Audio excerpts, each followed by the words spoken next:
So chapter 2.7 is all about inverse functions. So an inverse function basically means the opposite of the original functions. We are going to do the inverse operation, means we're going to do the opposite of the operation.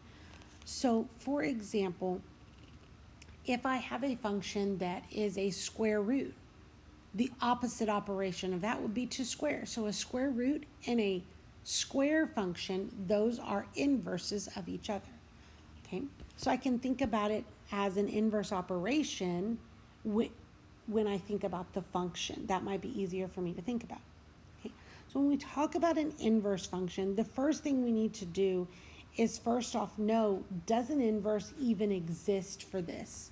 And the reason is because sometimes when we do the opposite of a function, it no longer by definition is a function. Remember, a definition of a function means that the x values do not repeat. So sometimes when I start doing the opposite of things, the x's now start to repeat, so it's no longer a function. Okay, so if we have a function and it has an inverse, we would say that that function is 1 to 1. So think about it. If it is originally a function, that means it first passed the vertical line test. Now it also has an inverse. That means instead of a vertical line test, do the opposite of that. We're going to do a horizontal line test. Okay? So if I have something that is 1 to 1, that means that I am going to be passing a vertical line test and a horizontal line test. That means that the x's and the y's don't repeat.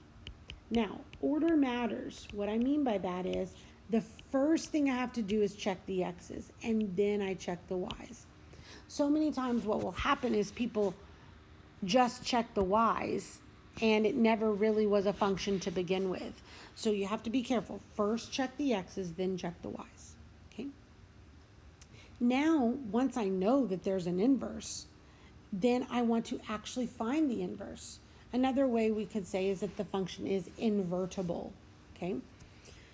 So to find the inverse, we're going to do exactly what the definition of an inverse is. We are going to switch the x and the y. We're going to switch the operation, switch the input and the output, switch the independent and the dependent, switch the x and the y. Okay? So if I'm looking at a graph, I can do one of two things. I can either just simply find the ordered pairs and switch the points, or if I'm really good at reflecting, I can reflect the graph over the diagonal line, which is y equals x. Okay? So we're going to look at what those graphs look like here. So let's say that I'm really good at reflecting. So I'm going to draw my perfect diagonal line on this first one. Okay? And I'm going to just reflect it, which means I'm going to have something like this, right? Now, say I'm not all that good at reflecting. So what I might want to do is find some ordered pairs. So 0, 0, obviously to switch that is doing nothing. 1, 1, also to switch that isn't doing anything. So I need another point. So I'm going to pick 2, 4. So to switch that, I should have the point 4, 2 on there, which I do. Okay? So that's another way that we could find our inverse. All right, let's look at the next graph here.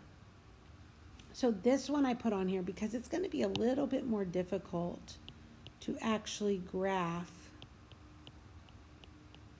the inverse. Now I know that it should look somewhere up here at the top, but I'm not exactly sure. So I'm going to go ahead and find some ordered pairs. So I'm going to find the point 1, negative 1. So a new point should be negative 1, 1. So So all I'm doing is I'm switching these values. So I'm going to go to negative 1, 1. That should be a point. All right, so let's find another point.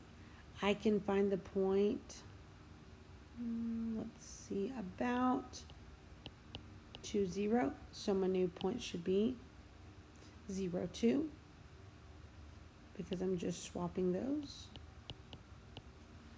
All right. Then I can find the point, let's see, 5, well, this one's almost 3, almost 1. We'll just call it 3, 1. So I would go to the point 1, 3. And I'm going to go almost there. Okay. And then let's say we've got the point 5, 2.5. Yeah.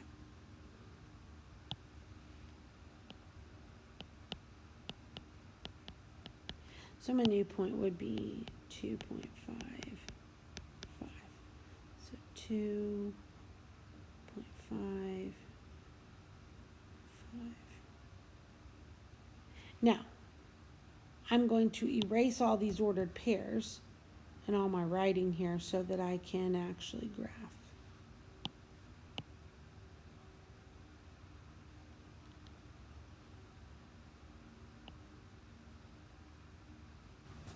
So it would look something like that. And I'm not all that good at drawing, but it would look very similar to something like that. And you can see it's been, if I turn my picture to the side, then it has indeed been reflected from this side to this side of that line. Okay? Now, let's say that we wanted to look at an ordered pair and determine if it would be, or what its inverse point would be. So remember, I'm taking the points just like we did on my graph, and I'm going to switch them. So instead of 3, 7, it would be 7, 3.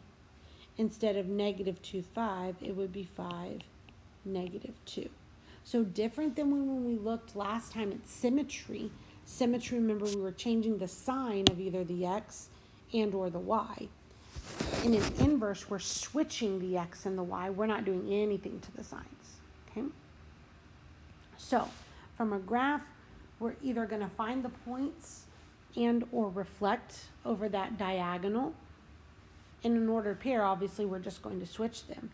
In an equation, though, we're going to start off, we are going to switch x and y, but then we have to go one step further and we have to solve our new equation for y. So let's see what that's going to look like. Remember, f of x is the same as saying y equals. So if I have originally y equals 2x plus 8, I'm going to switch the x and the y here, which means now I'm going to have x equals 2y plus 8. So that's the first thing that I'm going to do. Now from here, I'm going to solve it back for y. So I'm going to subtract my 8. So x minus 8 equals 2y, and then divide by 2. So y is going to equal 1/2 x minus 4. Okay, so I just split that up and I divided the x by 2 and the 8 by 2. You could leave it together, but I think that my math lab has you splitting it up. Looking at our next one. Okay, so I'm going to do the same thing. I'm going to start off by, instead of saying y equals 2x squared plus 14, I'm now going to say x equals 2y squared plus 14. Okay, now I need to solve this for y. So I need to subtract that 14 over. So x minus 14 equals 2y squared. I'm going to divide by 2. So I'm going to have x minus 14, or excuse me, 1/2 x minus 7. Sorry about that. I said I was going to subtract and then I didn't. Okay, so 1/2 x minus 7 equals y squared. To get rid of that y squared, I'm going to take the square root. So my final answer is going to end up being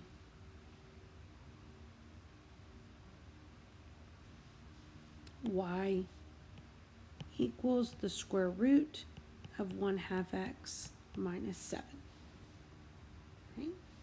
So, I'm going to come over here for this next one because I kind of used up too much room there. Sorry about that. On my last problem, it originally says y equals the square root of x plus 5 minus 8. First thing I'm going to do is I'm going to switch, and now it's going to say x equals the square root of y plus 5 minus an 8. And now I start solving. I'm going to add an 8 to both sides.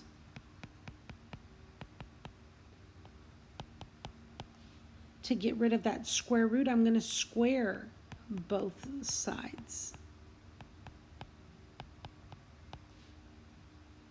Then, to get rid of that 5, I'm going to subtract.